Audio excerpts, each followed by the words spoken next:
বহু ত্যাগ এবং কোরবানির পর এই যে এখানে আপনারা যারা বসে আছেন, আমি বিশ্বাস করি তার কমপক্ষে 40 ভাগ মানুষ বিগত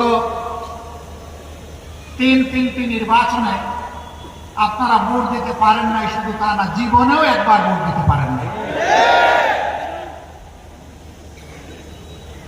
এই ভোট যারা কেড়ে নিয়েছিল তাদের নাম হচ্ছে ভোট ডাকাত। আপনারা কি নতুন কোন ভোট ডাকাত দেখতে চান? আমরা নতুন কোন ভোট ডাকাত দেখতে চাই না। এই 40 ভাগ যুবক আপনাদের হাত ধরে বিপ্লব হয়েছে, অভ্যুত্থান হয়েছে, যার কারণে আজকে এখানে দাঁড়িয়ে কথা বলতে পারছি। আপনাদেরকে সেলিউট। আজকে আপনাদের শেষ হয়ে গিয়েছে।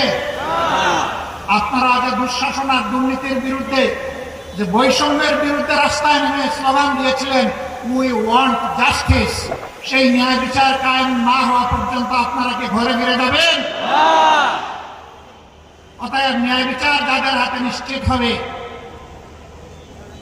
আমরা আপনাদেরকে আহ্বান জানাবো, আমরা সবাই মিলে তাদের সঙ্গী হব ইনশাআল্লাহ।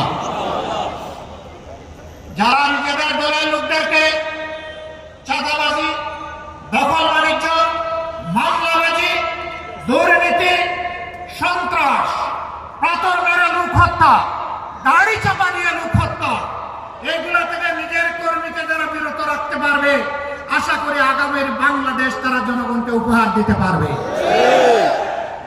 আর যারা এগুলো পারবে না, তারা যত রঙিন স্বপ্ন জাতিকে দেখাবেন, জাতি তাদের এই মতলব বুঝতে জাতির মোটেই কোনো অসুবিধা হবে না। প্রিয় ভাইয়েরা, আমি কারো সমালোচনার দিকে যেতে চাই না। কেন চাই না জানেন?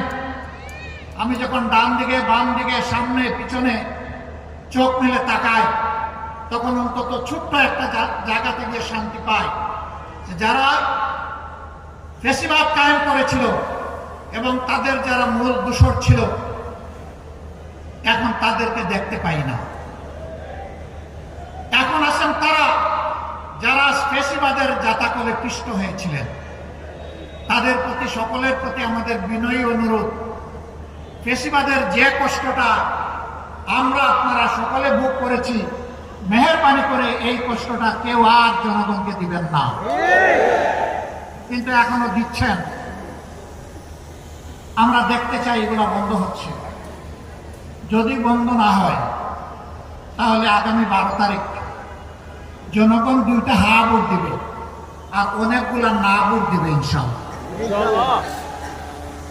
একটা হা ভোট হচ্ছে পরিবর্তনের আকাঙ্ক্ষায়, ঘুরে ধরে রাজনীতির কাঠামো পরিবর্তন করার আকাঙ্ক্ষায় জনগণ মুখিয়ে আছে।